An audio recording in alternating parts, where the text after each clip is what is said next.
Alors, avant d'entrer, on va dire, dans le vif et l'idée économique du sujet, docteur Labitan, est-ce que vous pouvez nous dire, c'est quoi vieillir? Est-ce que c'est forcément perdre en autonomie? Alors, bonjour à tous. Oui, c'est bon. Oui, bonjour à tous. Donc, c'est une excellente question aujourd'hui. On associe souvent le vieillissement à la dépendance. Et si vous me posez la question, moi, en tant que praticien, et notamment praticien hospitalier, mon quotidien, c'est d'associer malheureusement la personne âgée et la dépendance. Or, la personne âgée, elle n'est pas exclusivement à l'hôpital, et fort heureusement, elle n'est pas exclusivement à l'hôpital, et sa vie ne se résume pas à la dépendance. Et c'est l'enjeu aujourd'hui de la transformation de la gériatrie, c'est de pouvoir imaginer la personne âgée dans sa globalité, dans son parcours, avec ou sans dépendance, et surtout anticiper l'arrivée de ces complications, de cette dépendance, en mettant en place du repérage, de la prévention. Et c'est vraiment l'enjeu, la gériatrie de demain, ce beaucoup vieillir, ce nombre de personnes âgées qui augmente, cet âge moyen qui augmente, comment l'anticiper, comment le gérer au mieux, comment nous organiser nous au mieux, globalement à moyen constant. Et alors, quand est-ce qu'on peut dire qu'on vieillit? À chaque fois que je pose la question, et j'aime beaucoup poser la question à mes patients, personne n'arrive à me répondre. Vieillir, c'est pas une question d'âge, c'est presque plus une question de philosophie aujourd'hui. Euh, j'ai encore en tête là des patients de plus de 90 ans qui me disent le matin, mais je suis au milieu des vieux. C'est presque les plus vieux du service de temps en temps. Et à l'inverse, on a des fois des patients de 75 ans qui nous disent, docteur, je suis vieux. Et qu'est-ce qu'il y a derrière je suis vieux? C'est je suis dépendant, je n'en peux plus. Des fois le côté psychologique. En tout cas, il y a tous ces aspects qui peuvent rentrer en ligne de compte. Et c'est toute la question aussi de la personnalisation et de ce qu'il va y avoir derrière le je suis vieux. C'est toute la question aussi du dépistage, je le disais, de la prévention, mais toujours en étant dans l'individu et dans la particularité. C'est la particularité de la gériatrie. Et puis la deuxième particularité aujourd'hui, c'est la proximité. S'occuper de personnes âgées, s'occuper de personnes très âgées, c'est s'en occuper au plus proche. Et c'est également un des enjeux du vieillissement, c'est de pouvoir apporter sur le territoire, au plus proche des besoins, une expertise et une offre de soins qui correspondent finalement aux besoins et aux besoins des usagers finalement, parce que quand on parle de personnes âgées, on peut parler aussi bien de patients que de résidents, mais aussi que de personnes à domicile. Merci beaucoup, docteur, pour cette introduction sur du coup le vieillissement et ces différentes manières qu'on a d'aborder la vieillesse et comment on se situe personnellement et aussi les institutions vis-à-vis de cela. Et donc, du coup, nous vieillissons certainement tous. Et en Europe, en France, nous abordons très certainement ce sujet de manière variée. Elsa Perdry, Marc Bourquin, vous allez pouvoir nous éclairer. Peut-être Elsa d'abord, d'un point de vue de la dynamique du coup démographique du vieillissement, de ses effets vis-à-vis de l'économie et de ses enjeux sur le bien vieillir. Et puis peut-être qu'on pourra avoir un regard plus centré sur la France par la suite. Merci beaucoup pour votre invitation. Effectivement, la question du vieillissement en économie, on ne l'aborde pas exactement de la même façon que d'un point de vue médical, parce que la question, c'est pas tant le vieillissement biologique d'une personne en particulier, c'est le vieillissement de la population. Quand on parle de vieillissement de population, on peut parler de plusieurs choses. On peut parler du fait qu'il y ait beaucoup plus de personnes très âgées dans la population, ce qu'on appelle le vieillissement par le haut, ou on peut parler du fait qu'il y ait de moins en moins de personnes très jeunes dans la population, le vieillissement par le bas. Ce qu'on connaît aujourd'hui en France, c'est un vieillissement assez massif par le haut. Pourquoi? Parce qu'on a eu les baby-boomers après 45 qui sont arrivés massivement dans un premier temps sur le marché, et puis aujourd'hui qui arrivent à l'âge de la retraite, qui arrivent à l'âge de besoins de santé un peu plus conséquents, et qui fait qu'on a une population qui vieillit énormément.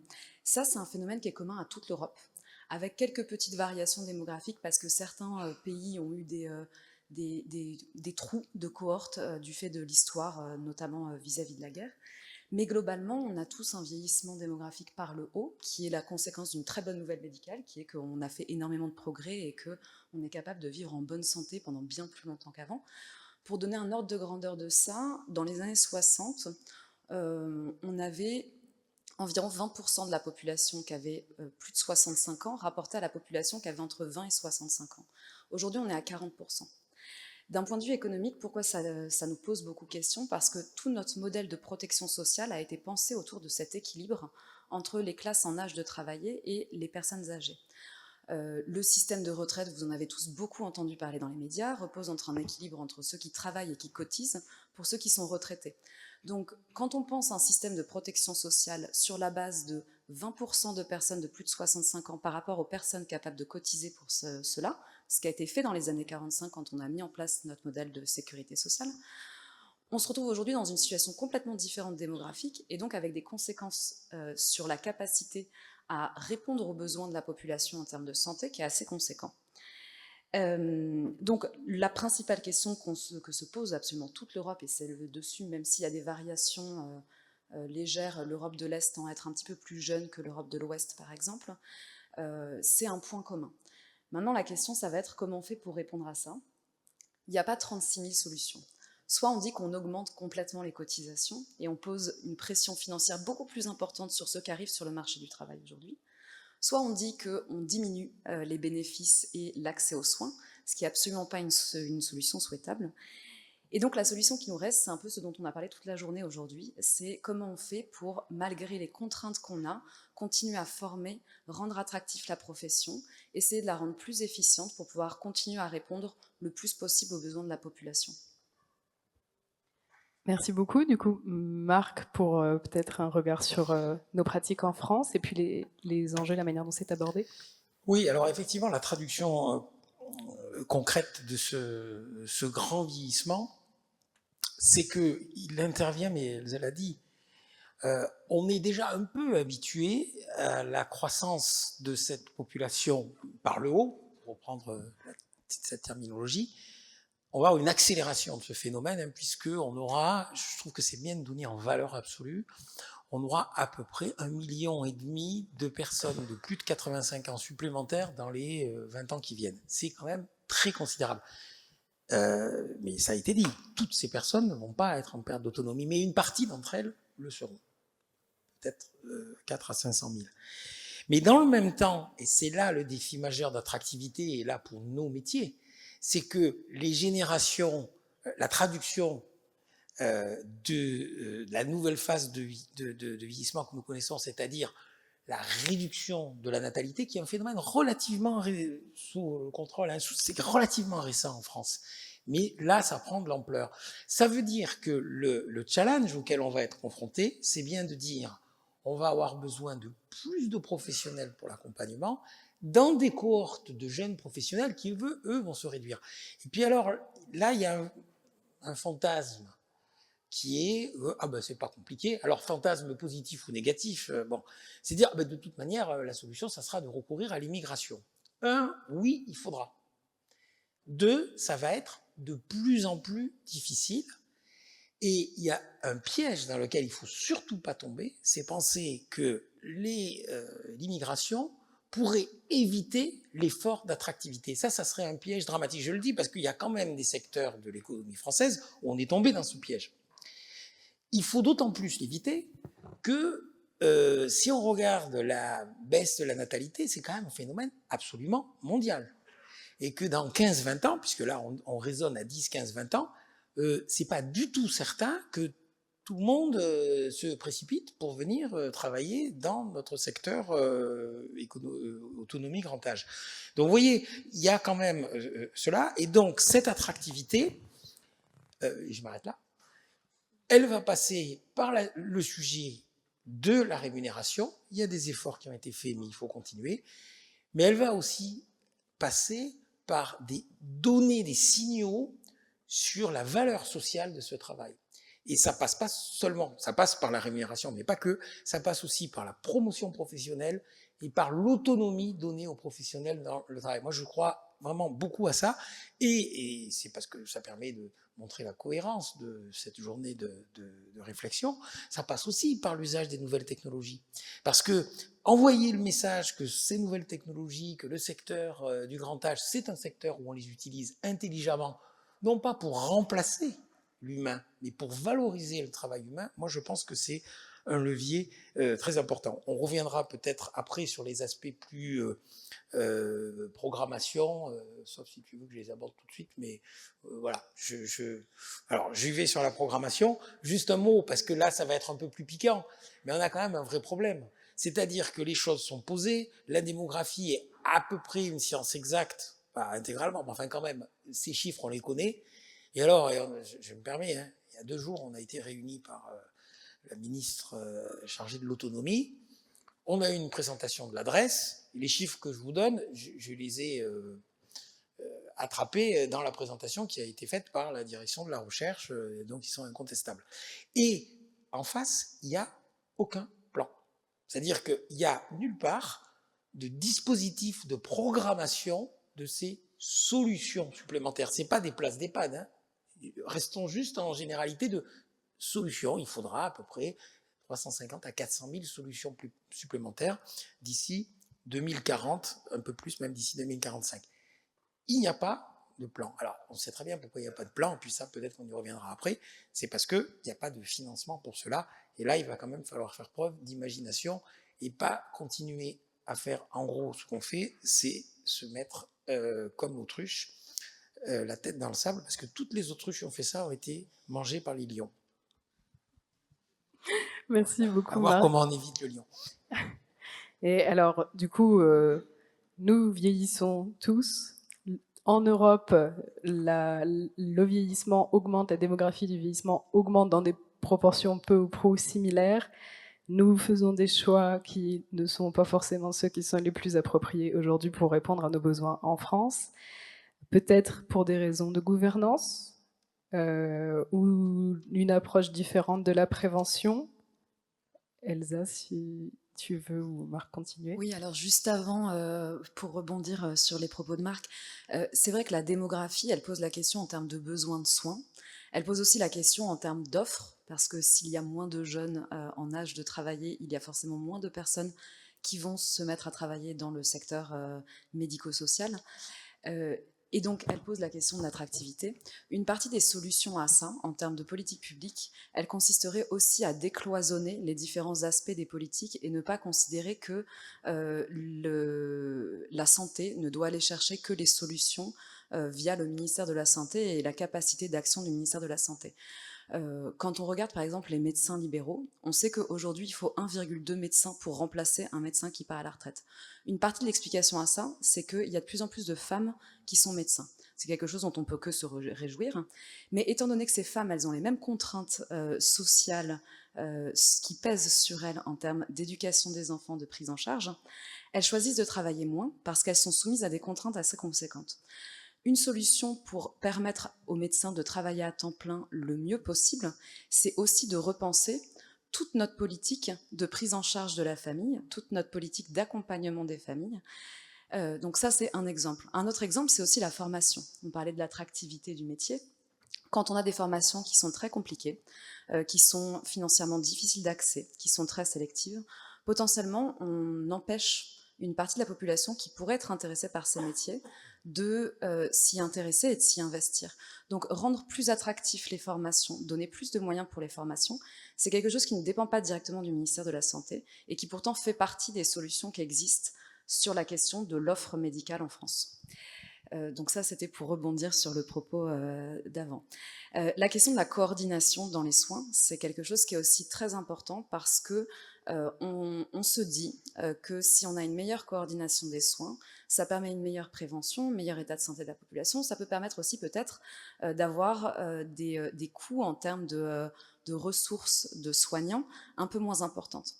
La difficulté qu'on a en France, c'est qu'on n'a pas de politique centrale, nationale, qui va nous dicter la coordination qu'on met en place entre l'hôpital et la ville, entre le médico-social et le médical, alors qu'on a tout un tas d'initiatives dans chaque région, et on l'a vu aujourd'hui à de nombreuses reprises, où sur l'initiative des professionnels de santé, une forme de coordination est mise en place, sauf que l'absence d'expérimentation, l'absence d'évaluation des bénéfices fait qu'on a du mal à généraliser ces bonnes pratiques qui existent pourtant et où les professionnels de santé ont une énorme expertise pour être capables de dire oui, cette coordination, elle nous permet à tous de travailler dans les meilleures conditions et de pouvoir travailler plus.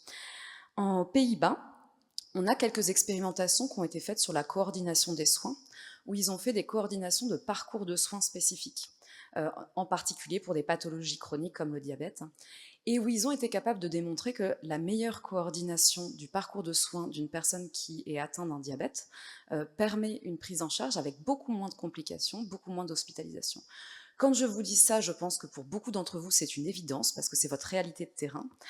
Le fait de le mesurer scientifiquement permet aussi d'avoir plus de poids envers les politiques publiques pour leur demander de mettre en place de façon plus généralisée ces coordinations de soins.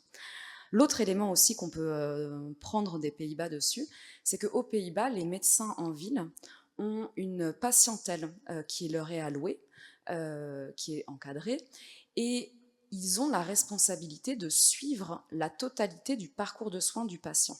Donc, ils ont toutes les informations qui sont centralisées depuis 2009 pour avoir absolument toutes les remontées. Dès que leurs patients consomment des soins, font un séjour à l'hôpital, ils en sont notifiés, ils peuvent suivre ça. Pour faire face à toutes ces informations médicales qu'ils reçoivent de leurs patients et bien les soigner, ils sont organisés en groupe avec en appui à la fois un infirmier qui serait l'équivalent d'un infirmier de pratiquant avancé en France et un professionnel de l'administratif médical qui va accompagner le fait de pouvoir suivre et aider le médecin à faire un bon suivi au fil de l'eau des patients. Et ça, je pense que c'est quelque chose qui est, à mon avis, très inspirant pour le modèle de coordination et pour mieux penser les soins en France. Merci beaucoup. C'est vrai qu'on a tendance à rester dans nos pratiques. On l'a démontré, on en a discuté toute la journée, à avoir des difficultés à se réinventer, malgré finalement la proximité quand même de ces modèles et puis la connaissance profonde qu'on en a. Du coup peut-être en France, Marc, vis-à-vis de ces contraintes, donc soit de coordination ou de gouvernance, notamment dans le milieu médico-social, est-ce que ça peut engager comme difficulté sur les sites et pour les personnes soignées et les professionnels? Est-ce que tu veux rajouter quelque chose? Alors, d'abord, peut-être énoncer quelques convictions, puisque mon rôle, c'est de représenter aussi les positions de la FHF. La première, c'est de dire que s'il n'y a pas un investissement collectif sur les sujets du grand âge, nous allons, de manière certaine, vers la submersion des établissements de santé par ce sujet, par vagues successives, hein. Les périodes de canicule, les périodes de grippe, on l'a vu depuis un an. Donc, nous ne ferons pas d'économie en économisant sur l'accompagnement du grand âge. On augmentera les dépenses du champ sanitaire avec au passage des pertes de chance. Ça, il faut vraiment qu'on arrive à en convaincre les pouvoirs publics parce qu'on a plein d'échos qui montrent que ça n'est pas encore compris. Ça, c'est la première chose. La deuxième chose, c'est qu'un des leviers, mais ça a aussi été évoqué, et j'allais dire, ça traîne un peu partout. Vous savez, De Gaulle disait l'Europe, l'Europe, l'Europe. Tout le monde dit la prévention, la prévention, la prévention. Et puis, il y a des textes qui sont votés, qui sont beaucoup plus précis. Loi du 8 avril 2024 qui impose au gouvernement de prendre un décret, de mettre en place un cahier des charges pour généraliser le dépistage des fragilités des personnes de plus de 60 ans. Très ambitieux. Il y a à peu près 18 millions de personnes, on en est à 150 000 personnes qui sont suivies dans des expérimentations, vous savez, c'est l'outil ICOP. 1 an et demi sont quasiment passés, on n'a pas encore eu une seule réunion pour essayer de travailler sur ce cahier des charges. Alors peut-être qu'on est trop bête, hein, et c'est pour ça qu'on n'a pas besoin de notre avis, mais je crois savoir qu'il n'y en a pas eu beaucoup des réunions sur le sujet, voire aucune. Donc, et pourtant, chaque fois qu'on rencontre les ministres, ils disent c'est la priorité des priorités. Alors je ne sais pas ce qui se passe après, mais en tout cas pour le moment il ne se passe rien. Et il faut vraiment que ça, on le fasse. Je n'ai pas besoin de vous convaincre que c'est indispensable.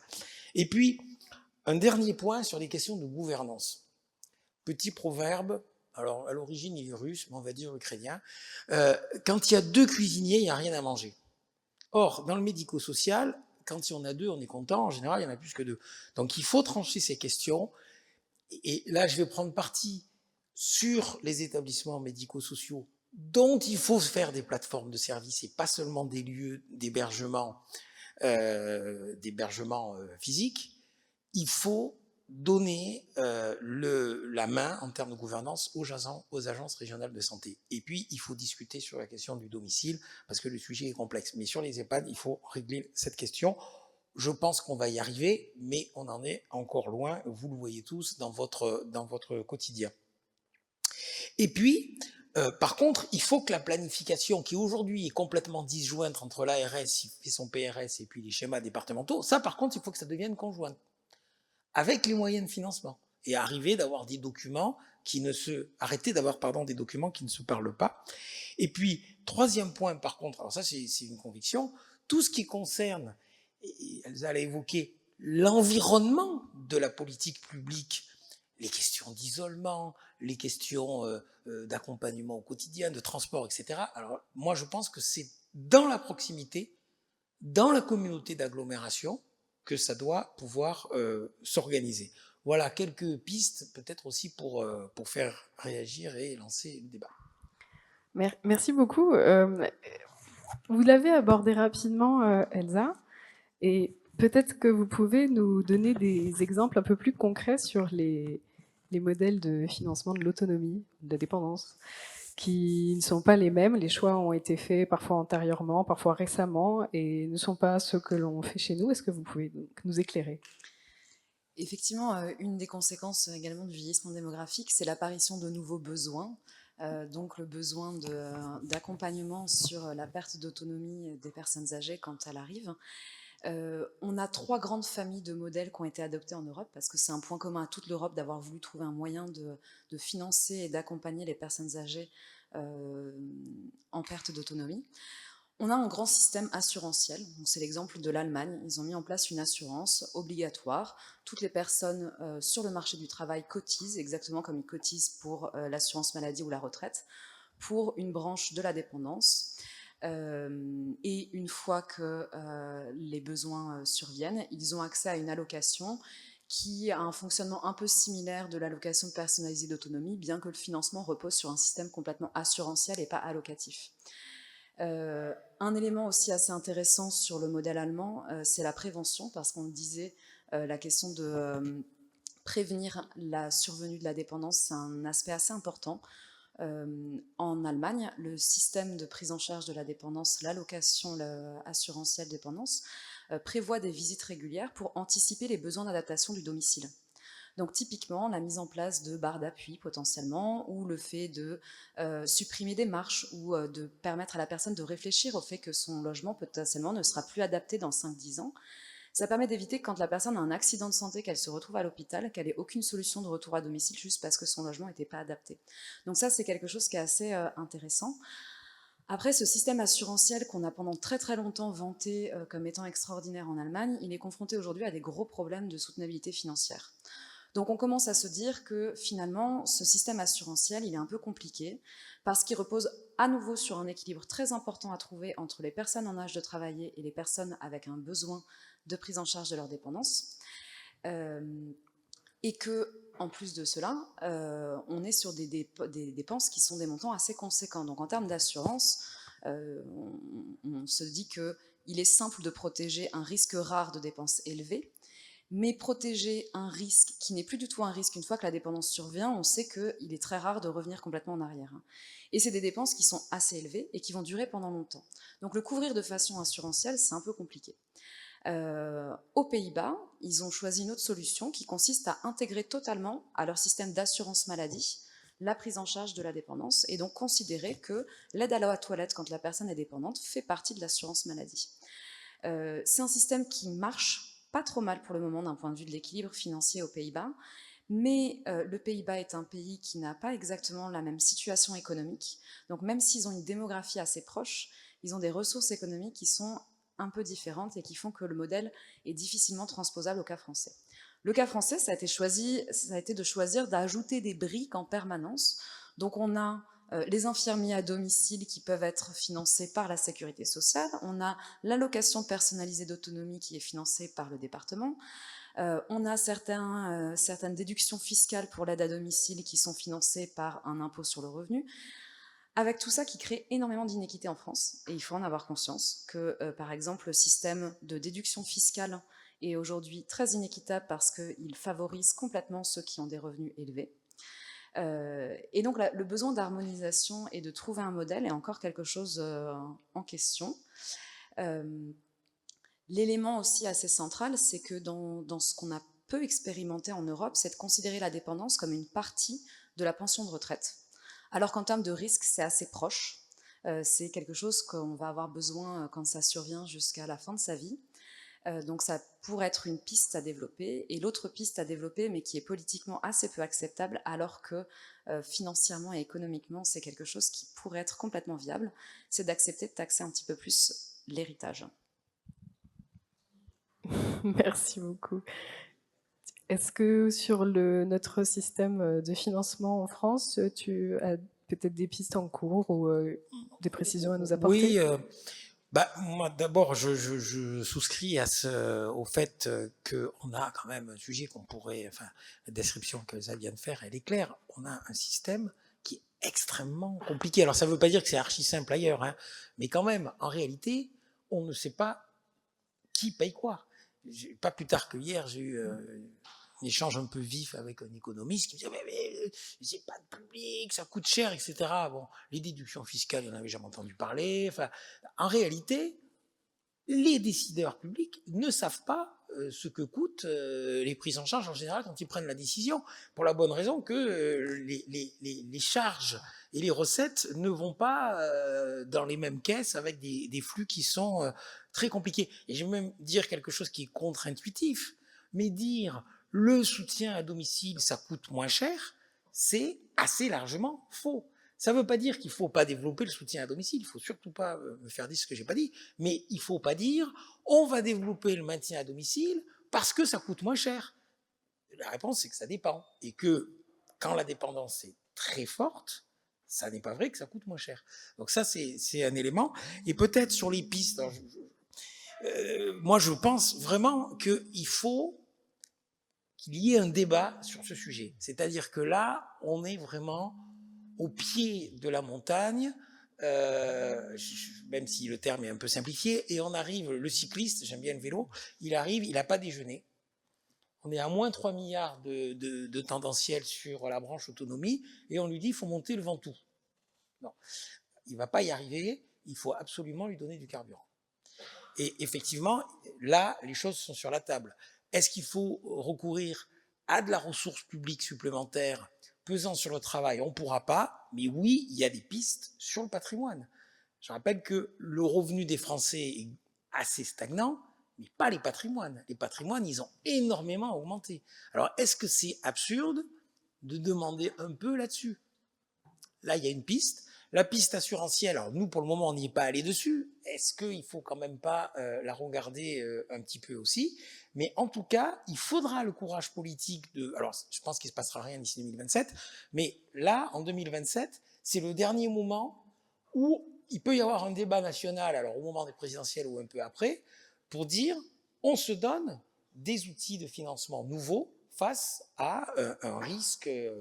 de sécurité sociale nouveau. Ou alors, ça va être le scénario du chacun pour soi, avec des risques majeurs. Et on peut déjà voir les unes en 2032 ou 2033 pendant l'été en disant c'est un scandale, les gens ne sont pas pris en charge, ils décèdent chez eux. Non, mais c'est un risque réel. Enfin, c'est ce qui se produira de manière quasi inexorable si on ne met pas en place à la fois une meilleure coordination, enfin ce qu'on est en train de dire là, mais aussi des financements nécessaires qui peut-être ne recourront pas qu'à l'argent public, mais voilà, il faut mettre en place des outils de financement qui n'existent pas aujourd'hui. Eh bien, on va donc devoir se réinventer, ou nous sommes déjà en train de réinventer les pratiques. Nous avons beaucoup de pistes, des exemples. Finalement, on pourrait piocher. À Chalon-sur-Saône, Docteur Lavitan, José Paulo Carvalho, vous avez fait un choix, ça n'est pas ICOP, c'est HopeCare. Docteur, est-ce que vous pouvez nous expliquer votre projet que vous portez avec l'établissement et les équipes, et vos objectifs, votre vision, vos enjeux? Alors, en préambule, je dirais que je souscris malheureusement à tout ce qui vient d'être dit. Et que attendre des grandes évolutions, on ne les attend pas pour demain. Et pour autant, on est nous au quotidien confrontés aux patients, confrontés à la démographie. On le vit tous les jours de plus en plus. Et il faut agir, et il faut agir avec les ressources qu'on a. Et aujourd'hui, en fait, le thème de la journée, c'est l'innovation. Et c'est peut-être notre petite lueur d'espoir, de se dire que en se réorganisant, en changeant un petit peu, en travaillant les parcours, en les travaillant différemment, en utilisant l'innovation, on peut peut-être patienter. C'est 2 années sur lesquelles il faudra prendre des décisions, peut-être un petit peu plus, et en tout cas avoir un peu de carburant pour reprendre votre métaphore, mais d'une façon différente, parce qu'il faut faire une croix sur les espoirs qu'on pouvait avoir encore il y a quelques années, d'être attractif et de recruter en masse. C'est quelque chose sur lequel on est en train de faire, les équipes, un peu notre deuil. Et donc on réfléchit autrement. Nous, on a décidé de réfléchir un petit peu comme les sujets qui ont été pris par le prisme médico-social, et de se dire que face à un constat assez important, aujourd'hui, les usagers ne veulent plus entrer en EHPAD, ou en tout cas le plus tard possible. D'ailleurs, ça nous pose énormément de problèmes. Ils veulent rentrer tellement tard qu'aujourd'hui, on n'anticipe plus rien, ils rentrent que dans l'urgence. Donc on est en train de recréer finalement ce système contre lequel on a lutté pendant des années, qui était urgence, médecine, rééducation en attendant une place en établissement médico-social. Et ça, on voit que ça réaugmente finalement de mois en mois, d'année en année. Et donc il faut qu'on arrive à prendre les choses différemment. Donc on avait imaginé aussi ouvrir finalement nos EHPAD, mieux repérer, mieux être connus, parce que c'est aussi des fois une condition pour rentrer dans un établissement. Si vous avez un soignant qui est allé faire quelques interventions à domicile, ça s'est bien passé, on le connaît et ça aide à ouvrir l'établissement. Et en recherchant des solutions, de coordination, finalement, on a eu l'opportunité de rencontrer José et son équipe, et ça nous a ouvert finalement une possibilité qui est beaucoup plus large, qui est de se dire que la filière gériatrique, finalement, c'est pas une filière, c'est un maillage, et qu'on pourrait commencer beaucoup plus tôt notre repérage de la personne âgée, et l'accompagner beaucoup mieux, sans forcément mettre en place beaucoup plus de moyens, en tout cas de moyens humains, et optimiser le moyen humain.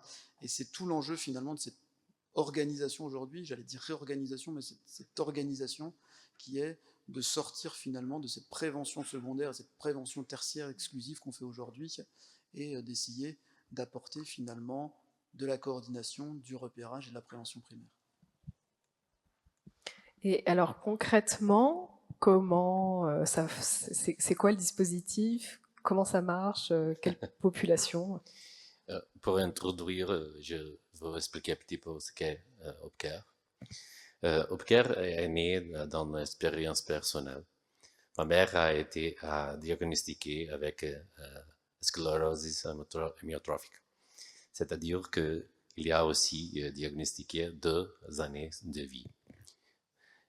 Avec le choc, elle a dit à moi et à ma sœur qu'elle veut vivre seule, indépendante et autonome. Okay? C'est le second choc. L'année a été 2003. Évidemment, quand nous avons cherché dans le marché, avec le système public, privé, etc., une solution, il n'y a pas de solution. C'est-à-dire que nous sommes obligés à construire un système. Et c'est un système parce que c'est technologie pour faire la suivance. Des personnes, la coordination des personnes, des soins locaux, des soins avec l'hôpital central, avec neurologie, physiatrie, etc., pour manager toute cette situation. Et à la fin, elle peut vivre plus de 4 années, okay, qui est expectée. Et je dis que le plus grand volonté de notre côté, c'est faire avec cette expérience une manière de transmettre à le marché, c'est un marché, l'hôpital, ce que nous rappelons l'hôpital à la domicile. Et c'est quand nous avons commencé à désigner toute la technologie aujourd'hui, qui aujourd'hui c'est une technologie certifiée comme un équipement médical, qui nous permet de connecter toutes les données qui reviennent de le patient, de la maison de le patient. Et nous rappelons données de vie, ce n'est pas seulement données de signal vital, okay? C'est toutes les données, par exemple, le questionnaire, les températures de la maison, l'impact de la pollution, etc., avec les signaux vitaux, évidemment. Nous avons développé avec le système les algorithmes qui permettent d'analyser et calculer les risques pour la décision médicale. Et ça, c'est le challenge que nous avons avec Chalon, c'est-à-dire que nous pouvons implémenter des systèmes dans la communauté, connecter tous les outils qui aujourd'hui sont comme des mushrooms, des champignons, c'est ça, des champignons qui sont là, que nous pouvons congréger et agréger toute l'information, et avec ça, nous pouvons faire une meilleure décision sur le patient. Et ça, c'est l'objectif de HopeCare.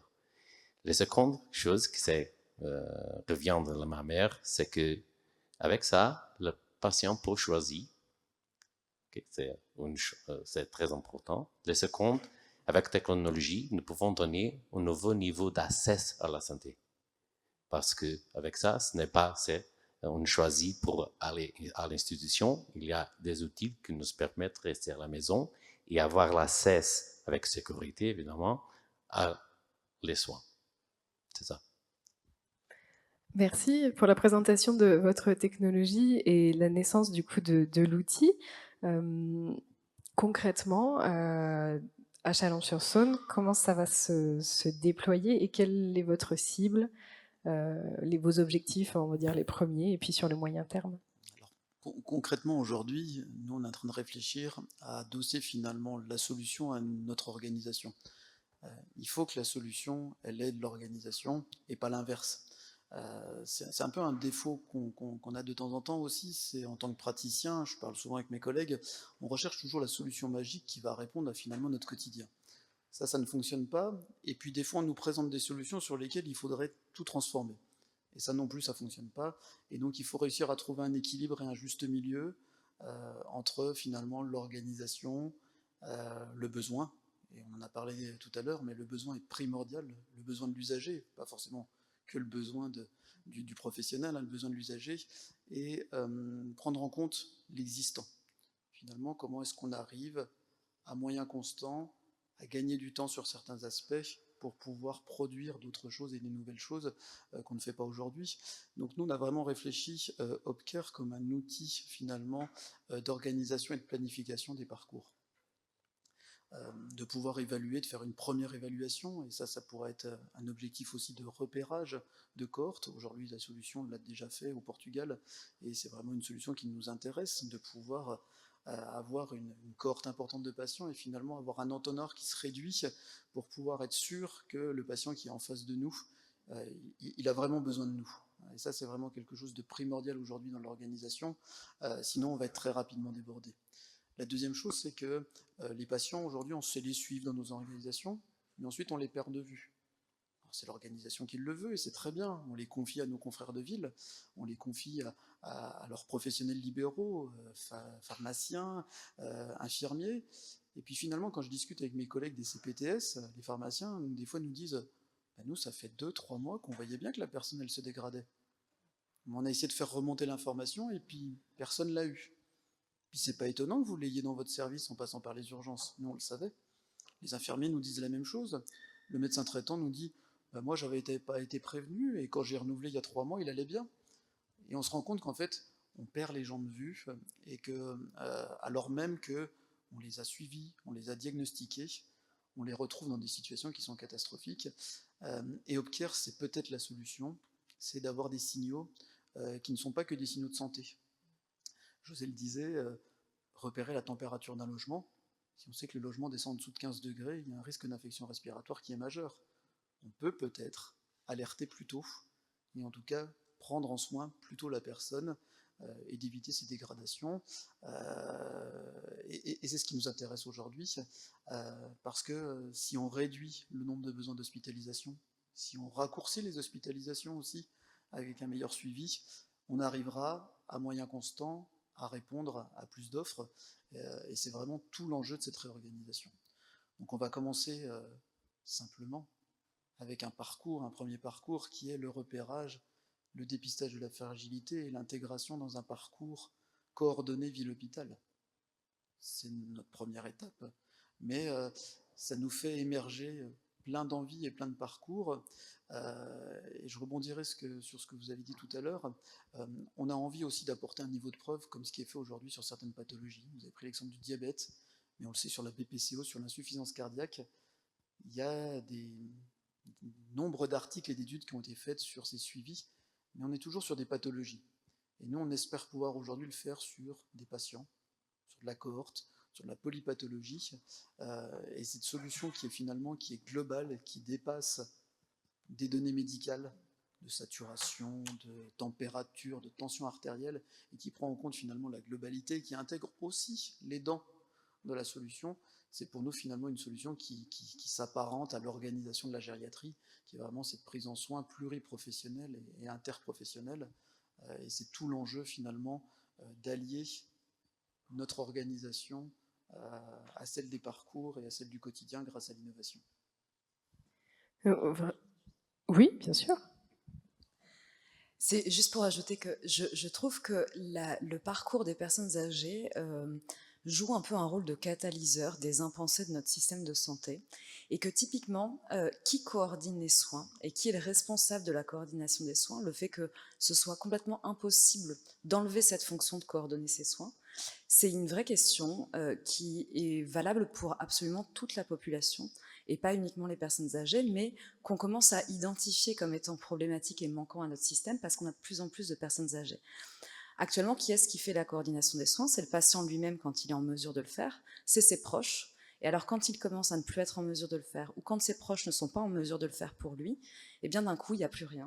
Et c'est un peu ce genre de solution qui apporte une réponse à un problème, mais qui pourrait être beaucoup plus large que la prise en charge des personnes âgées, juste de dire que les patients ont droit aussi à un accompagnement dans leur parcours de soins et un suivi, et s'assurer qu'on ne les perde pas dans le parcours de soins à tous les âges de leur vie. Du coup, l'accompagnement du vieillissement et dans le soin des pathologies particulières de la personne âgée ou en fonction de leur fragilité, c'est au cœur clairement de ces réflexions en France, mais aussi peut-être, José Paolo, en Europe avec les différents partenaires que vous rencontrez pour présenter Opcare. Les regards sont certainement différents que ceux qu'on a portés en France. Est-ce que vous pouvez nous en parler? Oui, évidemment. Première à Portugal, parce que évidemment le changement, nous avons commencé en 2012 avec ce système. Aujourd'hui, nous avons déjà 60% de système public dans le système. Et évidemment, il y a du temps. Première, c'est que le challenge, c'est mental, culturel, si vous voulez, parce qu'il faut changer la mentalité de toutes les personnes qui travaillent. Parce que quand on applique des technologies comme algorithmes ou l'intelligence artificielle et d'autres, il faut changer aussi le processus, il faut changer la manière de faire. Et ça, c'est qu'il y a du temps, évidemment. C'est pas possible de prendre la technologie en top of de la manière de faire traditionnelle et espérer qu'il y a des résultats. Ça ne fonctionne pas. Et Portugal, c'est un bon exemple. Nous avons commencé en 2015 avec le gouvernement, avec des tests pilotes dans le pays. Et nous avons démontré qu'il y a une réduction, par exemple, de 50% dans l'hospitalisation de patients BPCO, 80% de réduction d'émergence, d'épisodes d'émergence dans l'insuffisance cardiaque, etc., etc. Et le challenge a été, OK, comment on va payer tout ça? Et nous avons fait la preuve que le système a un retour positif. Par exemple, la semaine passée, nous avons publié avec un hôpital public en Portugal qu'avec seulement 49 patients d'insuffisance cardiaque, on a réduit en 6 mois 200 000 € de coûts dans l'hôpital. C'est-à-dire que le prix qu'ils n'ont pas retourné pour l'investissement, pour changer la mentalité, former les personnels, entraîner les personnels infirmiers, etc., est là. Et par exemple, aujourd'hui aussi, ils ont décidé à Portugal de créer un nouveau département dans l'hôpital, qui est le département pour la télésurveillance, avec des infirmiers expertise pour faire la télésurveillance pour tous les patients de l'hôpital. Ce n'est pas pathologie par pathologie, c'est pour tous les patients. Et après cette triage par l'infirmier, c'est quand on conduit le patient à le médecin. Et par exemple, dans notre système, et aussi les résultats, Seulement 7% a des cas pour traiter, c'est-à-dire qu'un infirmier va regarder 7% des cas dans le système. Il se traduit en temps, c'est-à-dire un infirmier pour 1000 personnes au domicile. Okay? Et le médecin, parce que reçoit seulement 1% de cas pour faire la décision clinique, pour que l'infirmier va résolve 6% de cas, nous pouvons avoir un médecin dans le central pour 5000 personnes dans le domicile. Okay? C'est pourquoi qu'aujourd'hui aussi on a changé la partie de l'hôpital. Le budget d'hôpital fait le paiement de le système parce que le retour de l'investissement est là. Ça, c'est complètement différent. Évidemment, ici en France, c'est clair que Pékin, je comprends ça, on commence avec Pékin, avec la ligne générique pour les soins, etc. Mais on va voir qu'après, quand vous avez beaucoup de compétiteurs en ligne, c'est pas possible pour l'hôpital manager toute cette information. Alors, il va faire comme les autres. Notre exemple en Portugal, qu'il faut manager toute cette information d'un seul agrégateur. Et c'est ça la différence. Quand nous allons, par exemple, en Autriche, nous avons aussi ce projet là, c'est très intéressant parce qu'ils ont déjà publié avec la Cité de Vienne que digital first, c'est-à-dire que pour commencer le processus de care process, c'est-à-dire que c'est première digitale. Il y a des solutions digitales disponibles pour le patient pour accéder et pour transmettre ses données et ses symptômes, etc., qui permettent de faire un premier abordage de le système et seulement après, c'est quand il va accéder au système physique. Okay? Ça, c'est un nouveau, un différent modèle. Dans l'Allemagne, je peux dire ça, je ne sais pas si je peux dire ça, c'est un peu faux. Parce que quand je présente le système, que je peux réduire l'hospitalisation, l'hôpital, qui pense seulement en production, dit « je ne veux pas ». Parce qu'il pense seulement en production. Et c'est pourquoi que aussi au Portugal, l'année passée, on changeait le système. Le système national public, aujourd'hui, le parti de remboursement de l'hôpital a changé. Première, l'hôpital aujourd'hui est responsable pour le territoire. Seconde, la santé primaire est intégrée dans la gestion de l'hôpitalière. 3. Toutes les facilities management, je ne sais pas le mot en français, l'hôpital, l'édifice et tous les outils sont de la cité, c'est-à-dire que le budget de la cité, c'est qui promeut toute cette manière. Ce n'est pas gestion de l'hôpital. L'hôpital, c'est pour manager personne, patient. Mais dans le bord de l'hôpital, aujourd'hui, la ville est là. C'est-à-dire que toute région nous met un board member pour être dans l'hôpital, pour manager toute la situation territoriale. Ils ont changé aujourd'hui aussi le remboursement parce que c'est par capitation. C'est-à-dire que ce n'est pas seulement pour la production, mais pour capitation de la région. Et à la fin, avec des indicateurs de qualité de vie, si faire la preuve à la fin de l'année que la qualité de vie est plus grande, on reçoit 20% plus dans le budget de l'hôpital. Okay?